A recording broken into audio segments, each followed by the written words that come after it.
تو جماعت کے حوالے سے جو آپ کہہ رہے ہیں آپ نے جماعت میں کوئی وقت بھی لگایا جی، کوئی ایسی بات کو بتائیں کہ جو آپ سمجھتے ہیں کہ یہ بڑی منفرد چیز ہے اور اس کے حوالے سے جو ہے نا وقت جو ہے نا جماعت میں یا اللہ کے راستے میں یا دعوت و تبلیغ میں اس وقت جانا ضروری ہے، یا اس یہ جو آج کل فتنہ، اچھا یہ جب فتنے کھڑے ہوتے ہیں نا اس کا ایک نقصان یہ بھی ہوتا ہے کہ جو لوگ ماں باپ اپنے بچوں کو بھیج رہے ہوتے ہیں نا تو وہ روک دیتے ہیں، شیطان کہتے ہیں یار ان کے تو اپنے رولے نہیں ختم ہو رہے تو تم ادھر جا کے کیا کرو گے، تو اس کے بارے میں آپ کچھ کہیں گے؟ میں جی ایک تو جی جو دین کا کام ہے نا جی، اس سے خوبصورت کائنات میں کام کوئی نہیں ہے، اور یہ بڑا محبوب ہے میرے اللہ کو بھی.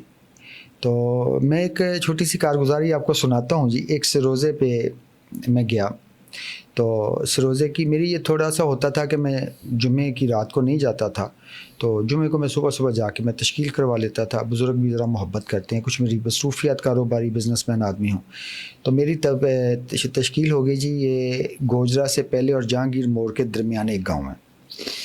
تو میں جب وہاں پہنچا جی تو جمعے کی نماز ہو چکی تھی.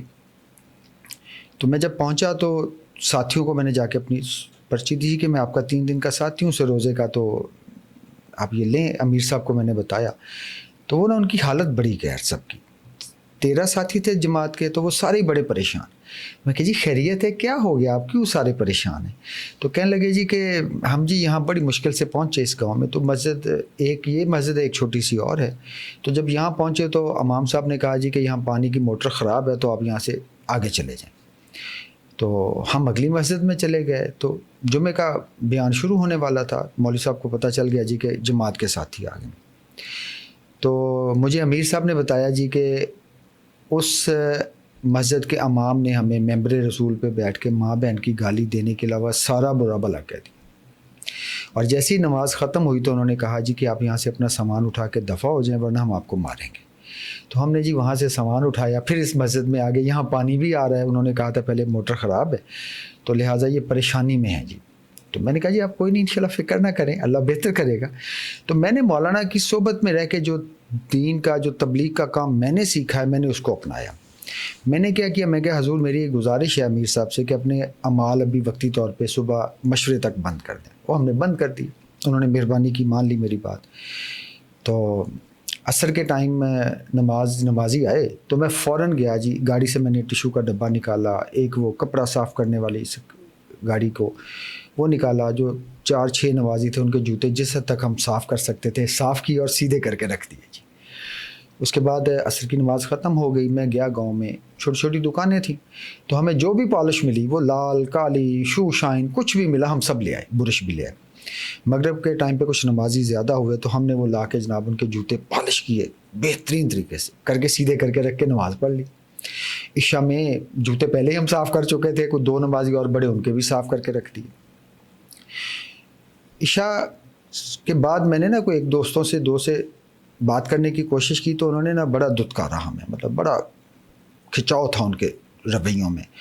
تو خیر رات نکل گئی ہماری. صبح مشورے پہ ناشتے کے بعد بات ہوئی تو میں نے کہا جی میرا ایک ہی مشورہ ہے جی کہ آج پورے گاؤں کا کھانا کر دیں، کھانا میں دے دوں گا اور ان کو صرف ایک ہی دعوت دینی ہے جی کہ کھانے کی دعوت ہے، میرے نبی کی سنت ہے، قبول کریں اور کھانے پہ آ جائیں، مغرب کی نماز ہمارے ساتھ پڑھیں اور کھانا کھائیں. اور میں کوشش کروں گا کسی اداکار کو، کسی کرکٹر کو میں بلا لوں گا. تو اللہ نے میری مدد کی جی، میرے اللہ نے کی، میرے بس میں تو نہیں تھا.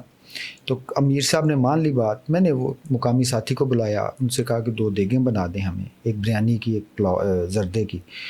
اور وہاں سے گوجرا نزدیک ہے، میں وہاں گیا، وہاں پہ ایک مشہور برفی ہے کہ پرسن کی، وہ میں لے آیا. فروٹ لے آیا، سردیوں کے دن تھے، ڈرائی فروٹ. تو ظہر کے ٹائم پہ جب ساتھی آئے تو ان کو جی ہم نے بڑی محبت میں چیزیں پیش کی. وہ کچھ ان کا لگاؤ تھوڑا سا بڑا. میں نے دعوت دی سب کو، جا کے خود ان کے گھروں میں جو سب سے زیادہ خلاف تھے ان کو بھی دعوت دی. اور عصر سے پہلے میں نے کوشش کی کوئی کرکٹر مل جائے. مجھے جی میں نے جواد وسیم صاحب ہیں، دوست ہیں ہمارے، ان کو کال کی اور کافی دوستوں کو کی، کوئی مل نہ سکا. تو پتہ چلا جاوید کوڈو اللہ ان کے درجات بلند کرے وہ فوت ہو گئے. وہ فیصل آباد آئے ہوئے تو ڈرامہ کرنے. ان سے میری بات ہوئی، میں کہا میں ڈرائیور بھیج رہا ہوں، آپ نے آنا ہے. انہوں نے بڑی شفقت کی، وہ آ گئے. نماز مغرب کی ٹائم پہ جی کوئی تقریباً لوگ اکٹھے ہو گئے جی 55 کے قریب، بچے اور لوگ. ان کو ہم نے کھانا کھلایا، جاوید کوڈو صاحب نے بیان کیا بڑا خوبصورت. اور اس کے بعد ہم نے ان کا جو اکرام کر سکتے تھے میکسیمم کیا. نماز ختم ہوئی, کھانا کھا کے لوگ گھروں کو چلے گئے. جوید صاحب کو میں نے واپس بھیجا, انہوں نے ڈرامہ اپنا کرنا تھا, ظاہر ہے ان کا ایک ذریعہ معاش تھا. تو میں نے اپنی چیزیں کلوز کی. جو ساتھی سب سے زیادہ خلاف تھے, بڑی ڈشز بھر کے چاولوں کی, بریانی کی, پلاؤ کی, زردے کی, وہ ان کے گھروں پہ میں خود دینے گیا. جب وہ دے کے آیا تو عشاء کے ٹائم اذان کے بعد نمازی آنے شروع ہوئے, تو جو بڑے بزرگ تھے 3 لوگ جو سب سے زیادہ خلاف تھے, اذان کے بعد وہ آئے اور انہوں نے آتے کہا جی وہ چٹے کپڑے والا مولوی لے آؤ. میں ڈر گیا, میں کہا یار اللہ خیر کرے پھر کوئی غلطی ہوگی. میں جب ان کے سامنے گیا, میں کہا جی میں حاضر جی, حکم کریں. تو کہنے لگے جی مولوی صاحب, پنجابی میں, ٹھیس پنجابی میں کہتے مولوی ہن ساڈی سن لے گل ہے, جے ہن تو کو حرکت کیتی ساڈی خدمت دی تے اسی تینوں کٹنا, پہلے کسی اور گل تو اسی تھانوں کٹنا سی, ہن اس گل تو کٹنا. تو ہن تسی ساڈے پراہنے ہو تے میں تینوں ہن اسی تینوں نہیں جان دینا 3 دن اتھوں. انہوں نے جی اس کے بعد ہماری وہ خدمت کی, صبح ناشتہ بھی ان کے گھروں سے ہمارے لیے آئے, دوپہر کا کھانا, رات کا کھانا, اور وہ 2 گھنٹے میرے پاس بیٹھے رہے, کہیں باتیں کریں ہمارے ساتھ. تو یہ میں نے ساری چیزیں جی سیکھی تھی مولانا جی. ذرا نم ہو تو بڑی زرخیز ہے. تو یہ جو آپ نے بات کی ہے نا, کہ آپ نے جس طریقے سے ایک بات کی, یہ جو دانش مندی حکمت ہے نا, اللہ کا ایک نام ہے حکیم. تو پہلے اولیاء اللہ جب دعا مانگتے تھے نا, تو وہ یوں دعا مانگتے, یا اللہ اپنے حلم میں سے حلم عطا فرما, اپنے علم میں سے علم عطا فرما, اور اپنے حکمت میں سے حکمت عطا فرما. تو یہ کوئی بھی کام کرنے سے پہلے, کوئی بھی زندگی کا, کاروبار کا, مذہبی ہو, ہم نا کاروبار میں تو بڑے بڑے ٹیکنیکلی سارے اسپیکٹس کو پہلے رکھ کے بڑے حکیمانہ, مدبرانہ, بڑے وزڈم کے ساتھ کاروبار کرتے ہیں. لیکن جب دین کا کام آتا ہے نا, تو ہم اس کو ایسے چھوڑ دیتے ہیں جیسے ہوگی یا نہ ہوا نہ سے. تو آپ نے یہ, اللہ نے آپ کے دل میں بات ڈالی اور اس میں کی. لیکن اس کے پیچھے ایک اور بھی بڑی اہم بات ہے کہ میں نے دیکھا ہے کہ جو 200 300 یا 400 سال جو ہمارے گزرے ہیں نا پچھلے, اس میں اولیاء اللہ کا دین اسلام کو پھیلانے میں بہت عمل دخل رہا. بے شک. جنہوں نے مراقبے کروائے, تقوی کروایا, پرہیزگاری کروائی, اور ان کی خانگاہوں میں جا کر لوگ سال 2 سال 5 سال رہتے تھے, اور وہاں پہ ان کی تربیت ہوتی تھی. بادشاہ بھی اپنے بیٹے بھیجتے تھے. ان کے ہاں جو سب سے بڑا درس ہوتا تھا نا, وہ یہ ہوتا تھا کہ وہ انسان کے اندر سے نا میں نکال دیں. یہ ان کی تعلیمات کا سب سے بڑا حصہ. اور جب وہ میں نکل جاتی تھی نا, کیونکہ ان کے اپنے اندر بھی میں نہیں ہوتی تھی. ہمارے ہاں مولوی ہے, عالم ہے, کاروباری ہے, ڈاکٹر ہے, انجینئر ہے, بزنس ہے.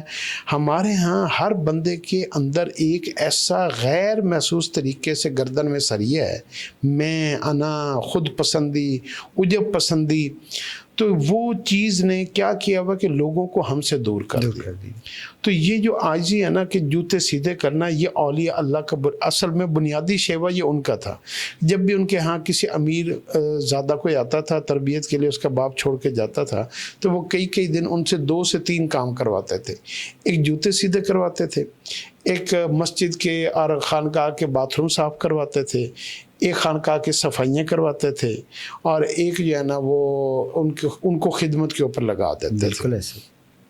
تو اس سے عاجزی پیدا ہوتی ہے. اور اس بات کو میں یہاں پہ کلوز کروں گا کہ حضور صلی اللہ علیہ وسلم کی میں نے ایک دعا پڑھی, کیونکہ ہر بات کا انجام تو دیکھنا چاہیے کہ عمل کہاں پہ ہوتا ہے. ساری دنیا کا ہم علم ڈسکس کر لیں اور عمل ہمارے اندر آئی نا, تو بینک کا اکاؤنٹ کھاتا کیسے کھلے گا؟ بالکل ایسے ہی. ٹھیک ہے نا, پیسے ڈالیں گے تو کھاتا کھلے گا. تو پیسے تو عمل ہے.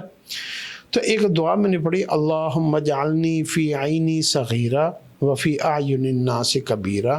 حضور صلی اللہ علیہ وسلم دعا اس طرح مانگا کرتے تھے کہ اے اللہ مجھے میری نظروں میں حقیر کر دے اور اپنی مخلوق کی نظروں میں مجھے عزت والا بنا دے. ماشاءاللہ. یہ ہے اس کی 2 لفظوں کی دعا.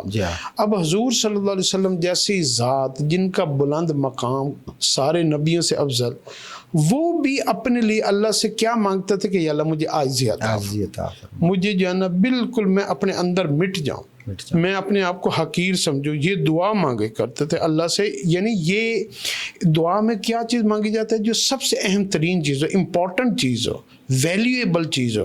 حضور صلی اللہ علیہ وسلم نے جو اللہ سے مانگا ہے نا, وہ ویلیویبل کو مانگا ہے. بالکل ایسے. ہم نے وہ مانگا ہے جو فنا ہونے والی چیزیں, آپ نے مانگی ہے جو باقی رہ جانے والی چیزیں. تو اللہ آپ کو جزا خیر دے, بڑی مہربانی. انشاءاللہ پھر ملاقات ہوگی اور آپ سے جو ہے اس موضوع پہ بات چیت چلتے رہے. انشاءاللہ.